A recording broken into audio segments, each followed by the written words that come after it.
It's time for the Rick Smith Show. Now, here is the voice of the working class, Rick Smith. And welcome, brothers, sisters, working class heroes. This is the Rick Smith Show. Thanks so much for being here today on the program. Lots to get to, lots to talk about. Yesterday on the program talked about tipped minimum wage and taxes on tips and Trump's great idea that you got to think just came out. Someone said, hey, maybe throw this out. No policy, no ideas. In fact, the Wall Street Journal did a story where they actually reached out to the Trump campaign. And how they reported it is the Trump campaign hasn't provided any additional details. The idea wasn't something that the Trump administration considered or studied during his first term. It was just one of those campaign things that you throw out and hope someone goes, yeah, I'd like to not pay taxes. And what's interesting is, this is one of those moments where you go, do you really believe that the guy who's, abused tip workers throughout his career cares about them? I mean, this is one of those weird moments. Now, for me, throwing this out here, and I said it yesterday on the program, if we do exempt tip wages from taxation, you'll start to see CEOs working for tips. In fact, all their compensation will be considered a tip, so they don't have to pay taxes on it. But it does a whole bunch more. There are a ton of unintended consequences. For instance, if you work in a high-end restaurant where you get tips, you're going to do really well. You work in a fast food restaurant where you're paid an hourly wage, you're screwed. So what it would do is it would push more people into that tipped desperation. Now you ask, a lot of tipped employees, it's feast or famine most of the time. Times are really good, sometimes really bad. I've always been a believer that tips are supposed to be extra. It's not supposed to be your compensation. It's not supposed to be what you live on. And your business model should be paying a reasonable wage to ensure that your workforce can make it in the world. And then that tip that consumers, patrons give them is for a job well done, not as the compensation. And this is where I think we should, thanks to Trump for opening this door, but we should be talking about tipped wages. We should be talking about especially the lower end of the work scale. I've said for years, I think you should exempt all taxation up to about $40,000. Let's say 40 grand, nothing, you pay nothing in taxes. Everybody, across the board. And then you go up from there. We have a progressive tax scale above that. The more you earn, the higher you pay. This way, you have a secure base where everyone has the opportunity to at least put a roof over their head, put food on the table, all of that stuff. We're not talking about any of this. We're talking about a gimmick that Trump threw out. And the Wall Street Journal did an incredible piece on it. But understand, there's no policy behind this. There's no thought behind this. This was a campaign blurb. This was verbal diarrhea, if you will. There was nothing behind this. And this is my problem with Donald Trump. There are a lot of things that just get thrown out. And we take it as, oh, he must be serious. There must be something behind this. Oh, my goodness. There's a thought. When the reality is probably someone mentioned it to him in the car ride on the way over. And he goes, oh, I'll just throw that out. Again, no policy behind it. This idea that he can do it as president, he can't. He's got to go to Congress. Congress has got to approve this. And then I want to hear Republicans go, well, how are we going to pay for it? Because that's what they're going to do. But our media, they pick it up and go, oh, well, what if? Like it's a real proposal. Why don't people just go, wait a second, Donald Trump said it during a campaign rally? That's nonsense. There's nothing. And this is what it is. There's nothing behind this. But it will create division. It will get him some print, as the Wall Street Journal did. You want to do something really strong for workers? How about we fix the tax code? We don't tax people at the bottom and we tax people at the top, the ones who can afford it. Maybe that's a thought. I want to hear yours. Email me, rick@thericksmithshow.com. How do we help working people? How do we help tipped employees to be able to put food on the table? Is the Trump idea, is that the way to go? Knowing that there's nothing behind it? rick@thericksmithshow.com. Right back.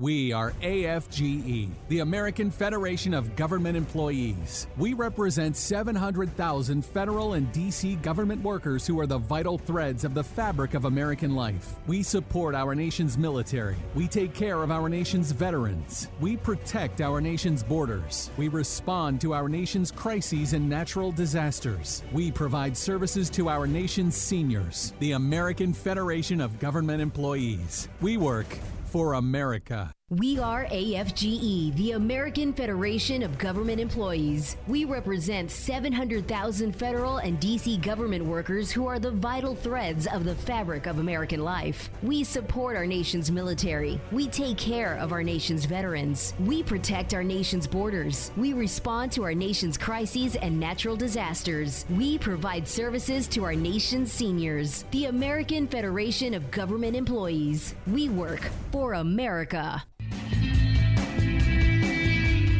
Welcome back to the Rick Smith Show. Now, here is Rick Smith. So no surprise here, a new CBS News YouGov poll. They have found out that 80% of Republicans say that they believe that the charges that were brought against Donald Trump by the Manhattan District Attorney, those charges directly from Joe Biden himself. Joe Biden in the basement while coding and doing all the other stuff, he directed the Manhattan prosecutors to go after Donald Trump. And look, nonsense. But 80% of Republicans. Now, 57% of Americans overall don't believe it.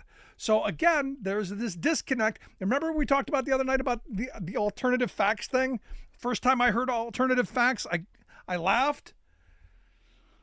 We are now living firmly in the world of alternative facts. And here to share some thoughts on the alternative facts and the big conviction yesterday of Hunter Biden, I've asked our good friend Bob Ney, former Ohio congressman and political analyst, to come share some thoughts. Bob, thanks for taking time for us.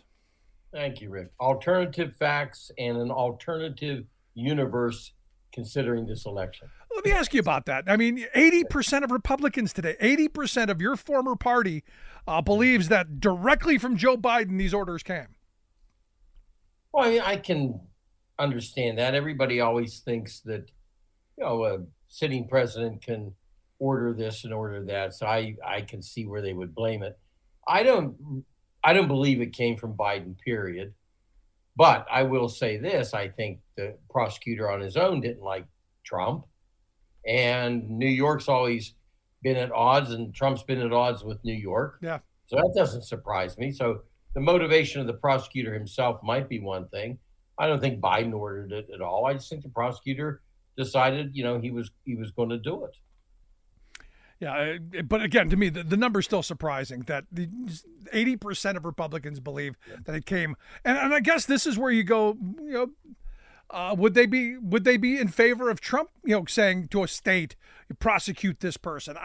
It's a weird spot we're in. And speaking of states prosecuting someone, Hunter Biden was found guilty on all charges of the gun possession, the form stuff. Any thoughts? Yes, I looked at this case a little bit different. I think I looked more into the recovery end, more into the addiction end than I did the form he signed. I looked, more towards, where he was at from what I could understand. Now, I remember when he had the plea deal, which, by the way, I would be remiss if I didn't point out that he had a plea deal. It was a great plea deal. I'm going to sound like Trump. Best plea deal ever. It was a great plea deal, and it went up sky high into court last year. This would have been over with, and there wouldn't have even have been gun conviction on record anyway. That was then, and now here we are now. But when I looked at the witnesses, now he had a daughter testifying for him, but he had a girlfriend and ex-wife, etc., and Bo's deceased, his wife, testifying about, not against him as much as the situation. Right. And when I saw that, I'm trying to think to myself, because I've been in recovery for 18 years almost, and I've sponsored a lot of people that have went to jail, and they will tell me, well, I was addicted when I was doing it. I didn't know what I was doing. But if you get behind the wheel of a car and you're blind drunk and you don't know what you're doing and you crash into somebody, you pay. Okay. So when I saw the way this case was going, I was looking at the recovery end and how would, if Biden went on the stand, how would he answer? Now, he didn't go on the stand. So I don't think the defense had a great ability to take what was in Hunter Biden's mind years back and translate it into the day he filled that form out. So I don't think there was any, surprises about it. Now, the question is, what the sentence particularly will be. It can be up to 25 years. This is first-time offense. I do know personally a guy that smoked one joint 10 years before he filled out his form. He had smoked a joint at that time before that, and the feds caught him 10 years later over one joint and sent him to prison for a year and a day. So who knows? That was that courtroom. This is this. That's why I try to tell people, cases are different. Yeah. Courtrooms are different. Judges are different. No, judges are different. And we'll find out what happens when in 120 days when the sentencing comes down. But the recovery part of this is interesting because I looked at President Biden's response, and look, it's the response you would expect from a father who, look, we love our son, we're proud of that he's gone through this, and hopefully he's on the other side. It seemed to me to be a genuine, really, the kind of response that any father would have. Mm-hmm. Well, look, people don't particularly understand addiction if it's the first time it's happened in their family. I've actually written a book I've never published yet, unfortunately, but it's called It's Beyond Stopping. And families don't know where to go. And sometimes they think they're helping their loved one. Maybe it's enabling, maybe it's not. But the point of this is the family sticking by him. And the president and his wife have done that. And that's an important first step because the focus now has to be the recovery. Recovery is an ongoing lifelong process. And now is a particular time when Hunter Biden will really have to focus on maybe recovery meetings. And I'm not taking his inventory, but recovery meetings, recovery process, a sponsor, going through a network. I mean, there's a lot of things, therapists that he may want to particularly do at this time because unlike a lot of low-profile cases, he's a high-profile case and people are going to be watching. Does he relapse? They're going to be watching it every day. For his sake and for the family's sake, I hope gets the help that they need. I got to move on to the next thing. I'm sure you saw the Pelosi tape. Fox News is running crazy. All of the right-wing outrage machine is, Nancy Pelosi knew she didn't call out the National Guard on January 6th. It's all her fault. She takes responsibility. So therefore, everything is forgiven. It's all her fault. Release the January 6th hostages. I've heard all the crazy messaging and all of this out of this one tape of Nancy Pelosi clearly flustered, clearly angry, and being, in my view, kind of a leader in the moment going, we screwed this up. We should have done better. I'm curious what your thoughts when you heard the tape were. Well, this one hit me personally because I compared it to 911. And at the time with 911, I was chairman of House Administration. Steny Hoyer, who is still currently in the House, was my ranking member. He was the ranking Democrat. And when 911 happened, we had a process where we put the Capitol on the highest alert first. I accidentally actually knew that the plane was hitting the Pentagon before it hit the Pentagon. It was weird. There was a Washington Post article on it.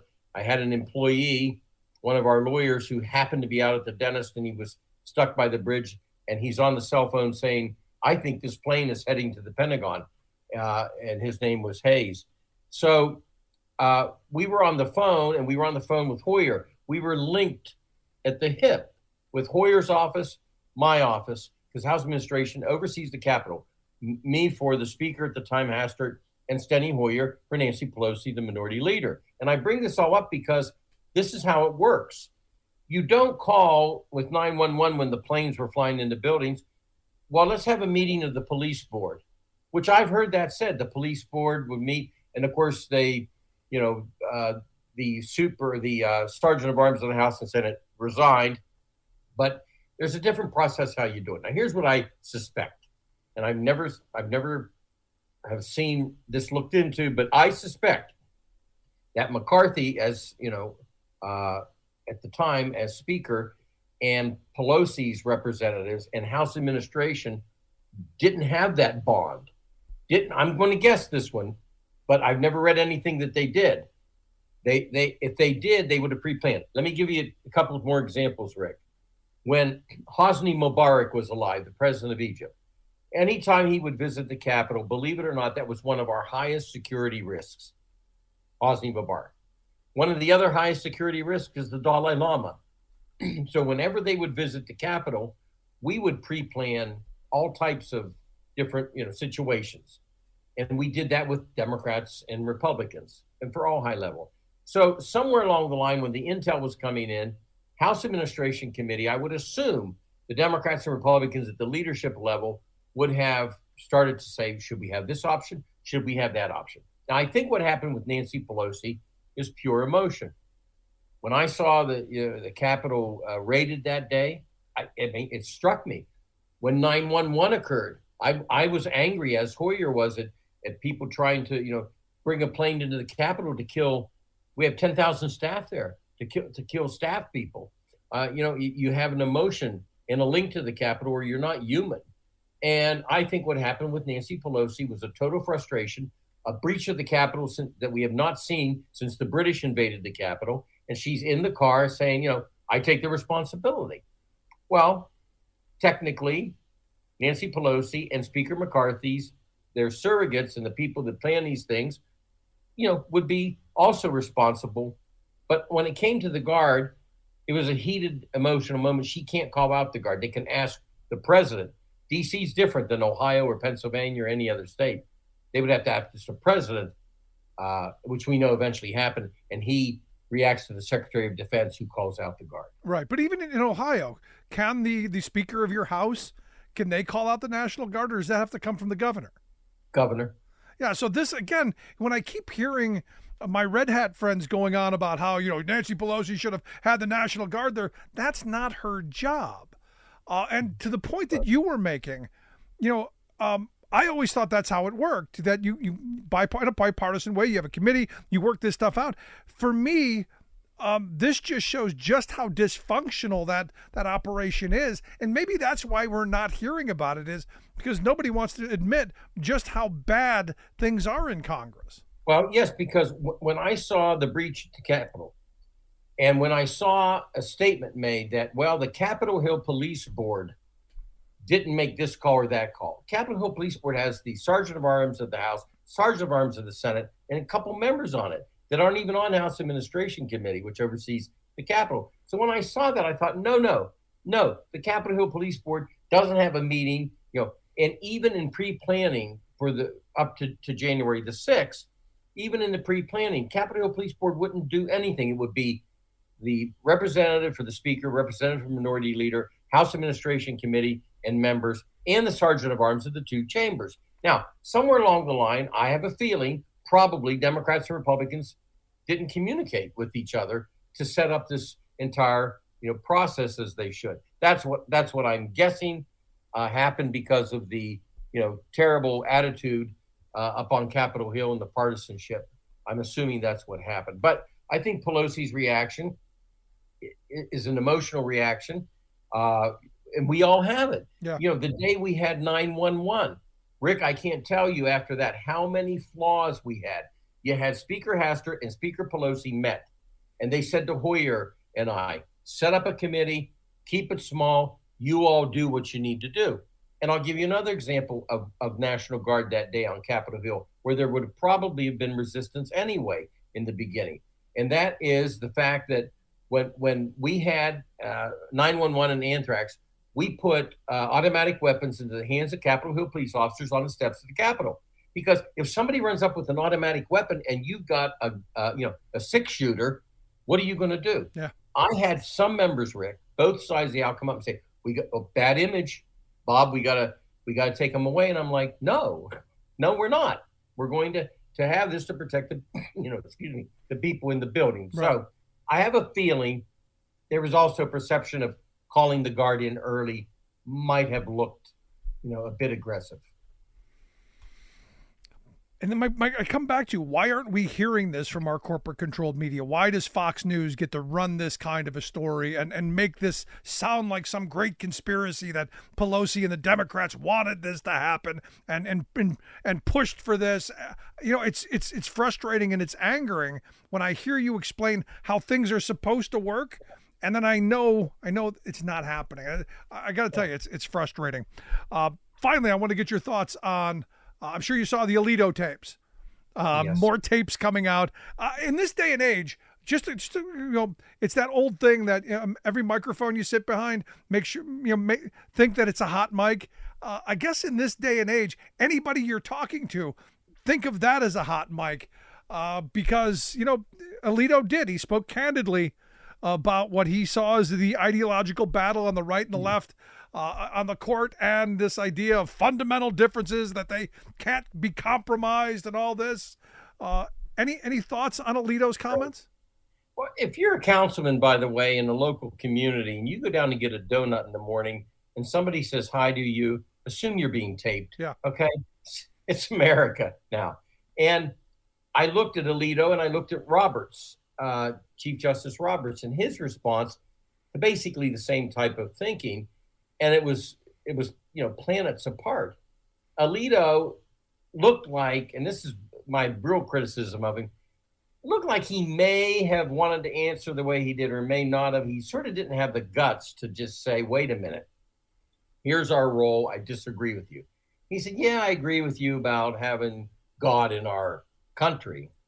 And Roberts, I'm going to paraphrase here, but basically said, I don't think you want me to be the moral compass. We're lawyers. That's how we're supposed to respond, is to the law. So it shows, obviously, at least for Roberts, who answered correctly, and it shows for Alito that Alito is somebody who is ideologically driven to the point as Chief Justice, he should know better than to make that type of statement. Now, he can say, I believe in God, but there's a process, and that process is the court and legal definitions and legal arguments. I mean, he could have said that, and he didn't. Now, look, I know Lauren Windsor. I know the person who got the tape, and I like her. She does good work. But, this is one of those moments where, didn't we already know this, though? I mean, Alito has been the guy who's been the most outspoken, and especially in arenas like this Supreme Court Historical Society annual dinner and other speeches that he's given. Maybe not this blunt and to the point, but I think didn't we already know this? Well, yeah. Look, judges are supposed to be at every level.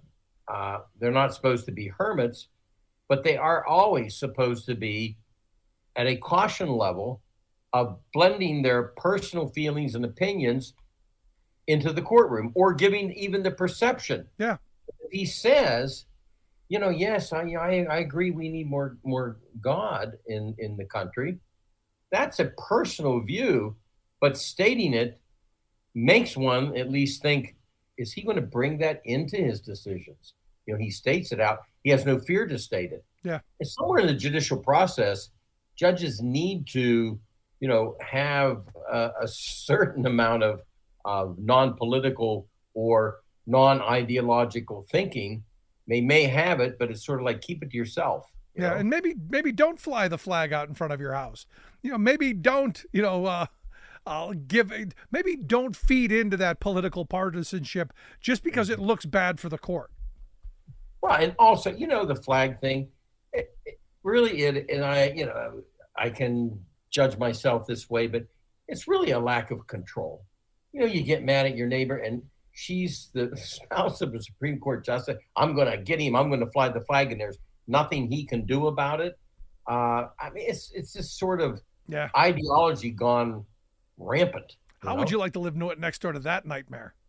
I was just thinking of the war of the neighbors. It kind of reflects back in my mind to Rand Paul and the neighbor that tackled him, and there was something going down between those neighbors before he got tackled. That's a long going battle. Yes. But look, the Supreme Court right now has got its problems. I mean, you got Clarence Thomas, who, every time I turn around, there's a new story about how many millions of dollars he's taken in gifts. His wife is a disaster for the court as well, out there pushing all of the MAGA stuff, all of the Tea Party stuff. What is it with these justices and their wives? I mean, look, I want a nonpartisan court. I want people who are going to follow the law. Roberts said that he agreed with the idea of stare decisis, decided law, and this court has done their foolhardy best to throw out the idea of decided law. In fact, I'm hearing rumors, and maybe you're hearing this too, that here at the end of the month, when the term ends and all the cases have to come out, it's going to be just an onslaught of bad decisions. In fact, so many that we're probably not going to get to them all. Yeah, it may be a busy court season. The other thing that disappoints me, I guess, institutionally, is the fact that the Congress has got to get some guts one day. The Congress as a whole, House and Senate. And, they have the power to pass the ethics reform bill for the Supreme Court. They have the power to do it. And this walking on kid gloves. Yeah, these are the Supreme Court, but these are not the supreme beings. And somewhere along the line, Congress has got to say, fine, you got your opinion and you have your opinions you exert on our laws, but we're going to pass a law on how you're going to live within ethic constraints, I think. If you can't act right, we're going to make you act right. We're going to make you. That's a good point. There you go. Bob, as always, great stuff. Appreciate the time. Thank you. Our good friend Bob Ney. Want to hear your thoughts. I hear a lot of people talking about term limits. I'm against term limits, top to bottom. But I want to hear your thoughts. What do we do with our Supreme Court? Quick break. Right back.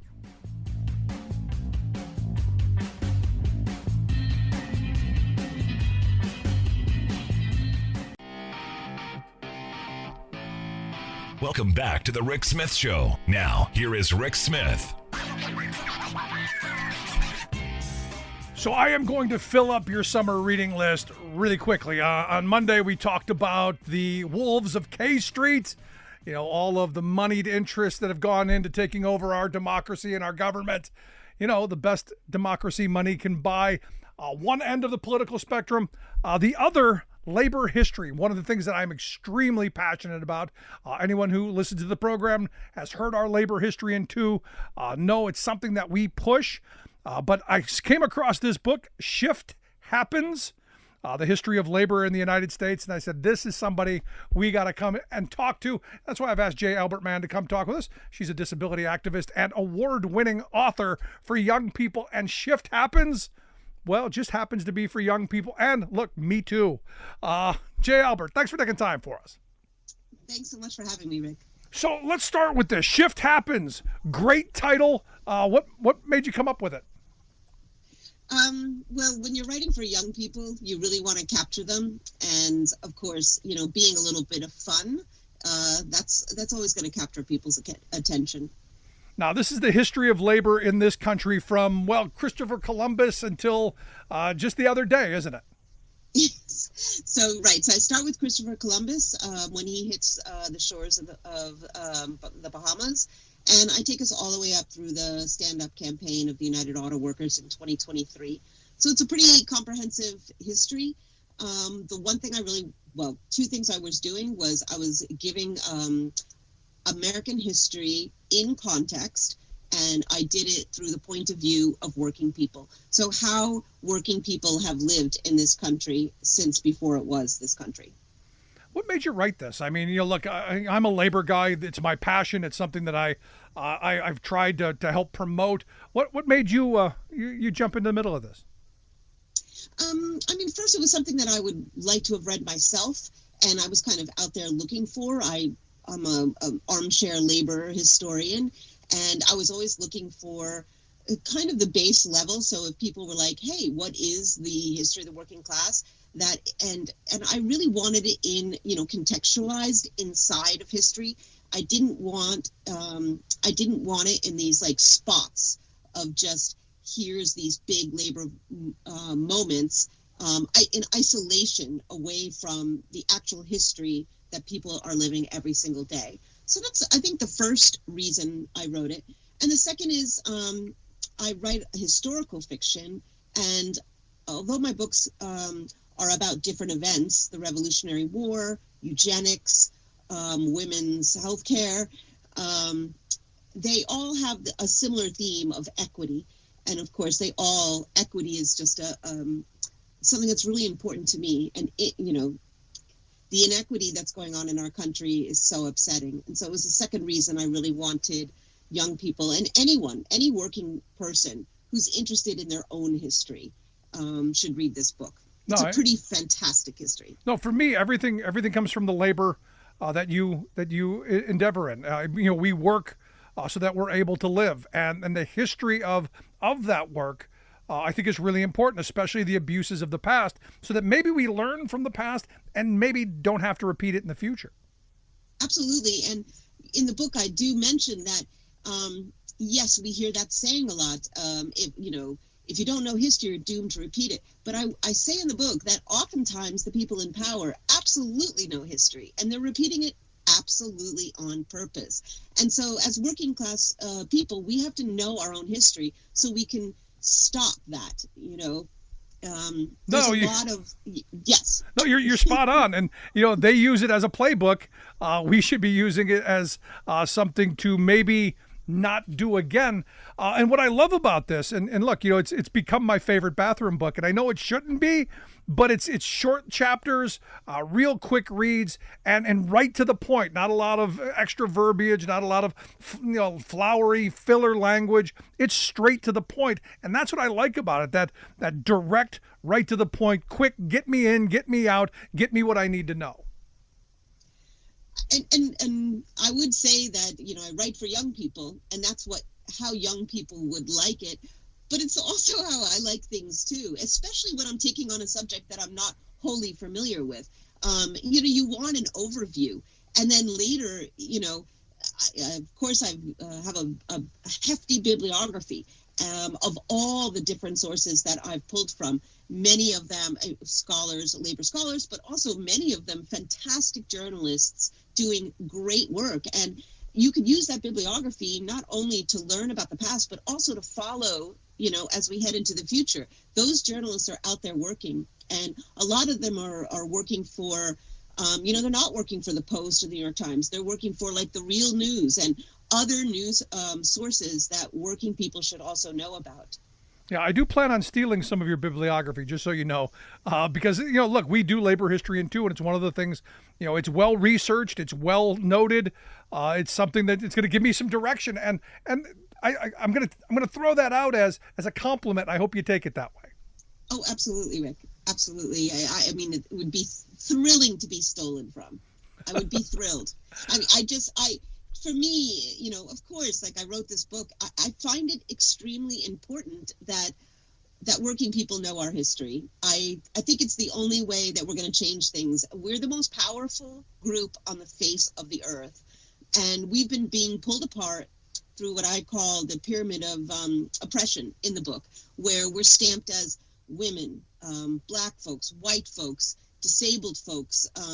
We're pulled apart, and then we're stacked on top of each other, and we're made to kind of do a lot of infighting within us, within ourselves. And I would love to point that out, because it's really promoted by the commercial press, this identity and and the only thing that's going to bring us together is the fact that we are all the same. We all work for a living. No, you're spot on. And one of the things we say here on the program all the time is the only way I see us reuniting this country is if we reunionize, because it is the one thing, black, white, Hispanic, however they slice and dice us, white collar, blue collar, pink collar, ring around the collar, however they slice and dice us up, this is what could bring us back together. So learning this history, learning about those divisions, and maybe how we bridge them, a pathway forward, I think. Oh, absolutely. And just how to understand the cycle that they've put us in, and the control that they have over us through the commercial press. I mean, I think it's something like 6 companies now, or 8 companies own 90% of the media. That's a lot of control. Yep. And to break out of that, we have to understand the words they use and the verbiage and kind of what they've done to us so that they can keep controlling.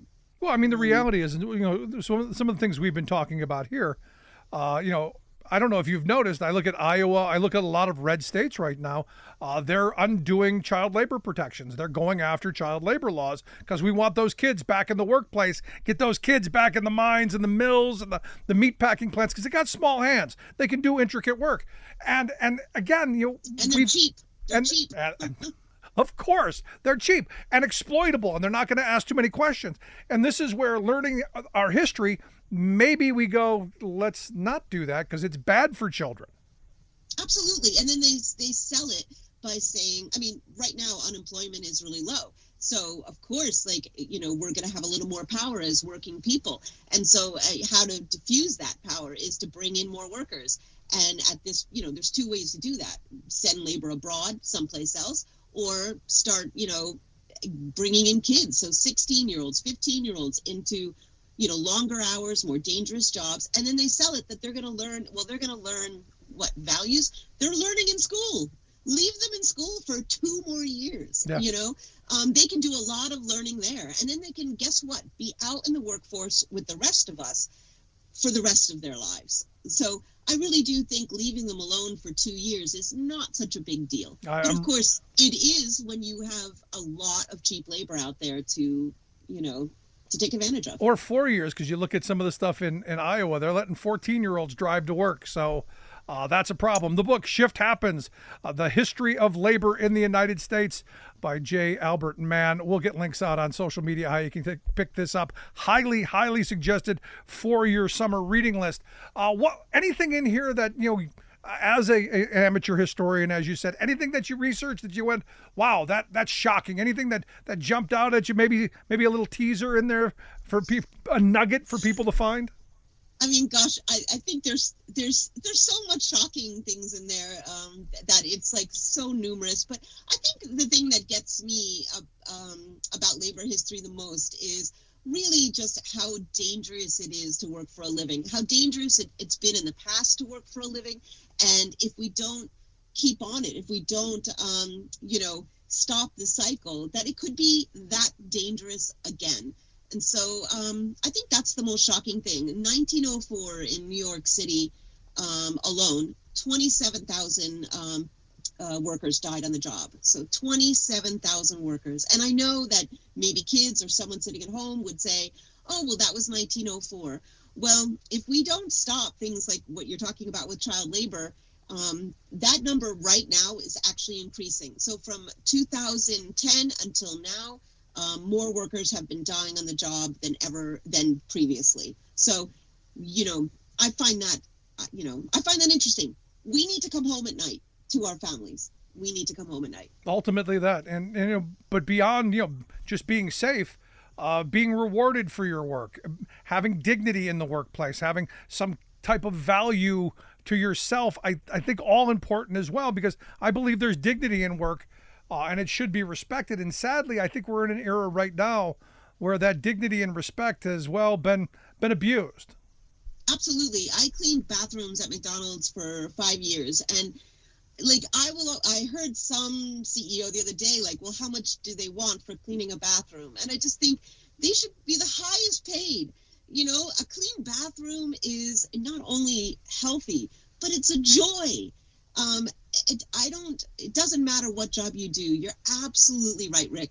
There is dignity in all jobs, and even calling jobs skilled or unskilled. It takes skill to do every single job. Anything in here you found humorous? Anything that made you chuckle? Anything that made you go, "Hey, this is good"? I mean, because we can look back at history and point out all the negative stuff. Anything that you said, "Hey, this is a positive"? I mean, I think that I try to focus on the community more than I do the people. But there's just some characters in this book that you just have to fall in love with. And, people like Eugene V. Debs and, Mother Jones, who is 90 years old and showing up at a strike and being thrown into jail. It's some of the characters in this Big Bill Haywood and even Sean Fain makes an appearance. I think, I don't know about funny, but I do think that these people are heroes, and they warm my heart. And so I would say that's very special. Some of the folks I point out in this book. What are you hoping young people take from this? I think adults should read this as well, because there's a lot of information that look, most people my age don't even know. Probably don't know 3/4 of what's in this book. So reading a book for a teenager at a teenager level, might be a good read for an afternoon for an adult as well. But what are you hoping young people take from it? I think civic competence, just how important civic competence is. That, math skills, science skills, reading comprehension, this is all really important. But so is engaging in our democracy. And it's exciting, and it's a responsibility. And I hope that they read it and think, wow, I need to get involved. And I think young people today really want to be involved. And so I think that's what I would love, that they read this book and say, yes, I'm going to step in. I'm going to be a citizen of this country. This is an awesome book. I got to tell you, I love it. I hope people will take a look at it. Shift Happens: The History of Labor in the United States by J. Albert Mann. We'll get links out on social media how you can pick it up. Powell's Books is a place where you can go, obviously, to get it. But J. Albert Mann, I appreciate you taking time for us. Great stuff. I hope you'll come back and talk to us again. Anytime, Rick. Thank you so much for having me. Again, the book Shift Happens. And you know what? The challenge is, every union member watching this, you should be buying this for your children. This is how you can pass down that legacy. And oh, by the way, maybe get one, give it to school, the local library. Maybe we distribute this so that people learn a little about labor's history. Want to hear your thoughts? Email me, rick@thericksmithshow.com. I'm going to take a quick break. Right back. Stick around.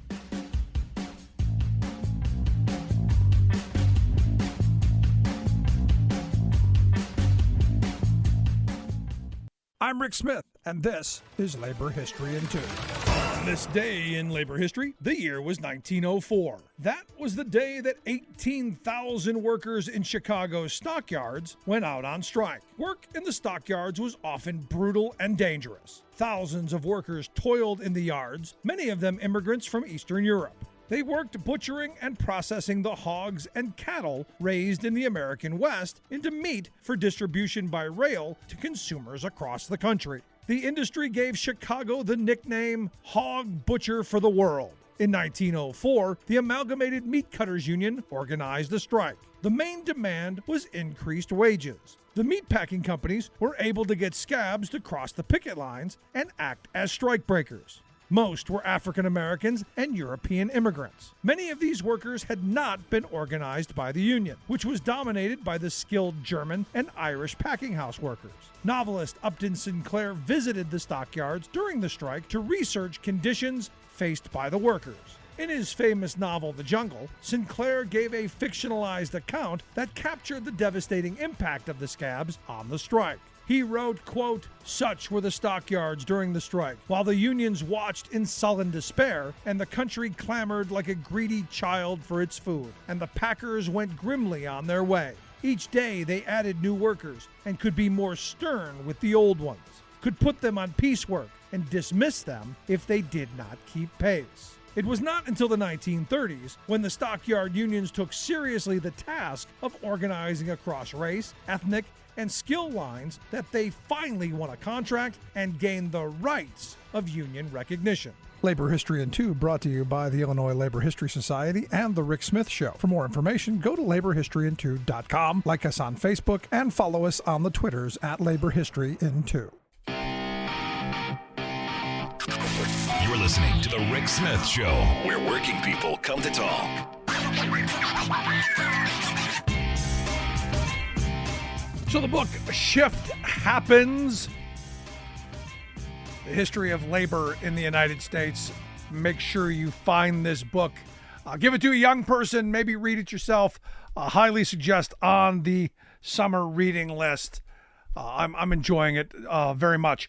And again, the idea of learning where we've come from, so maybe we don't screw it up in the future. So Politico article caught my attention. It seems Republicans are back on the campaign trail, taking credit for things that they didn't do. The bipartisan infrastructure bill, in which I don't know why they keep calling it bipartisan. There were only 13 Republicans in the House that voted for it. When the majority did not, the vast majority of Republicans did not, but that's not stopping some of them from taking credit.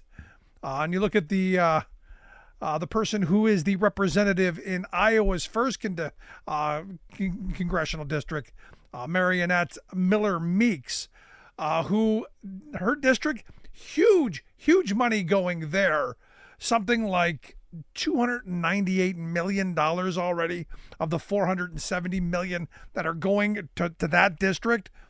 Out there taking credit for look how wonderful. I was against all of that other spending, for everyone else. But this that makes me look good, all in favor of. In fact, my congressman, Scott Perry, there's a boatload of cash coming in to his district as well. Some $124 million already spent, some $432 million allocated for his district. Again, a guy who was never going to support it, but his district is going to benefit from it. And this is one of those moments where I go, I'll be honest. Maybe the Trumpian, very Machiavellian way of doing things is maybe that's what we have to do. On a certain level. Now, I understand, look, Biden's all about good governance, all about building the entire country, even people who don't agree with him.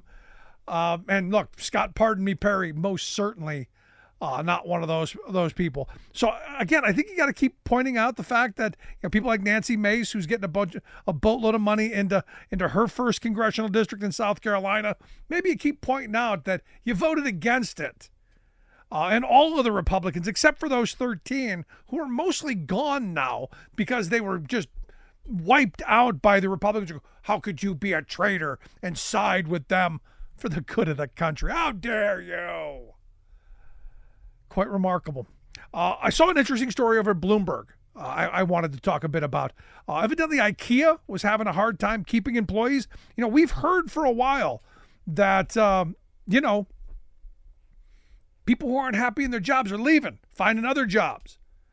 And I've been saying all along, where if you want to maintain a stable workforce, if you want to keep your employees, pay them well, treat them well, give them decent benefits, give them a reason to stay.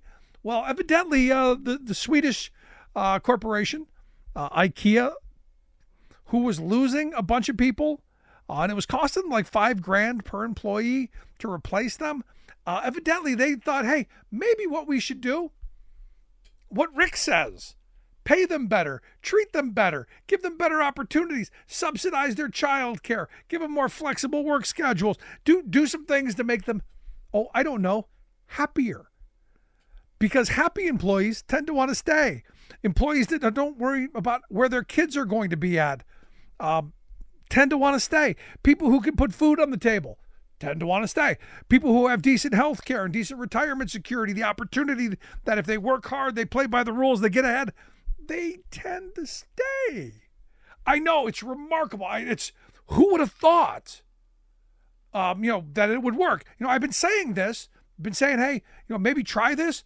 Well, the Swedish retailer, IKEA, did. And what they found, people are staying.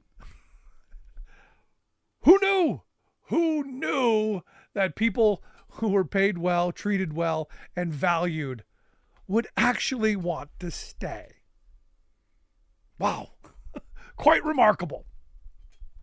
And finally, I got to talk about this because the U.S. Department of Labor is putting out their final rule on raising the minimum salary levels that get you exempt from overtime.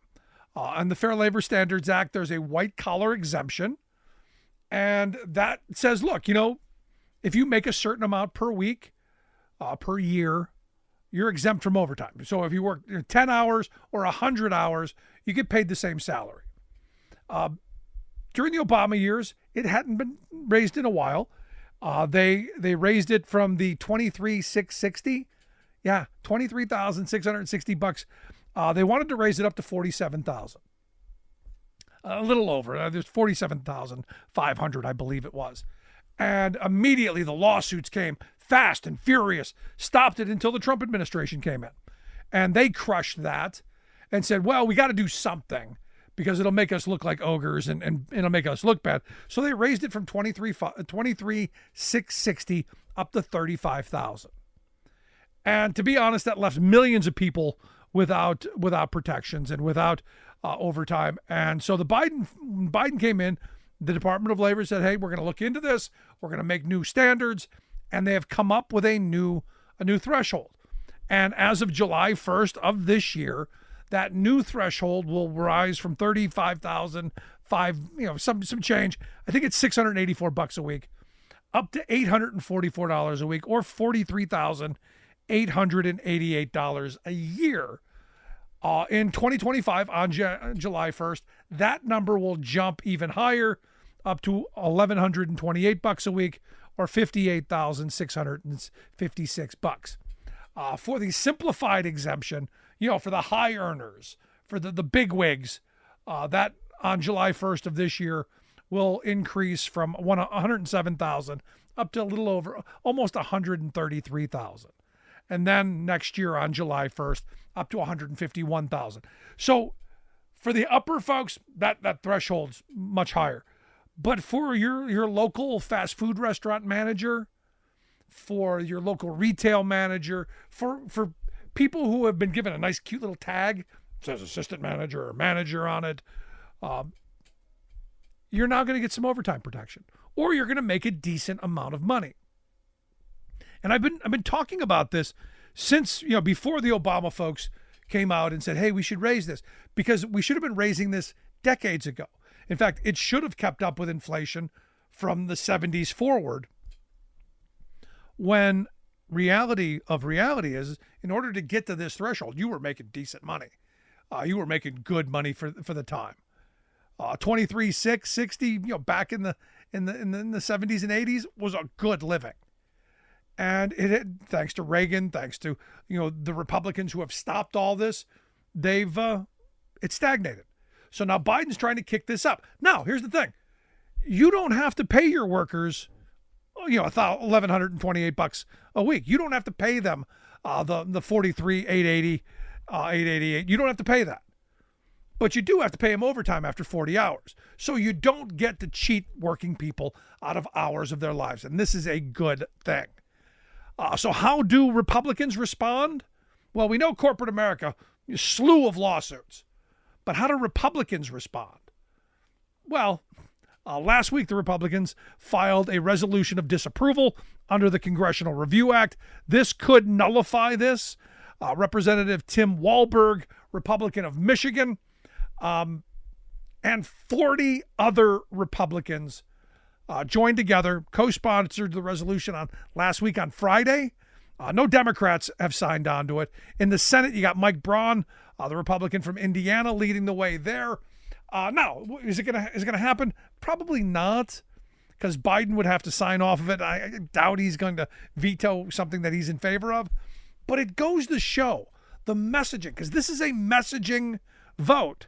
This is who's on the side of low wages, who's on the side of corporate America. And I got to tell you, it's pretty remarkable that you've got that many Republicans in this day saying, yeah, I want my name attached to making sure that workers don't get decent wages. Now, like I said, employers don't have to pay those higher limits. They can choose to work people 40 hours, pay them an hourly wage. In fact, you could pay them, $7.25 an hour because that is our minimum wage. But you don't get to work them 100 hours without paying them overtime. And for me, that's the point of all this, and the good point. And again, there's so many things that this administration is moving forward on to make workers' lives better that our mainstream corporate-controlled media, they never follow up on. But this is one of those things. Just one more in a long line of things that I think this administration is doing right. I want to hear your thoughts. Email me, rick@thericksmithshow.com. What do you think? rick@thericksmithshow.com. Miss any portion of the program? Make sure you grab the podcast. Wherever you get your favorite podcast, you'll find ours. And as always, thanks so much for being here. We'll see you back here next time.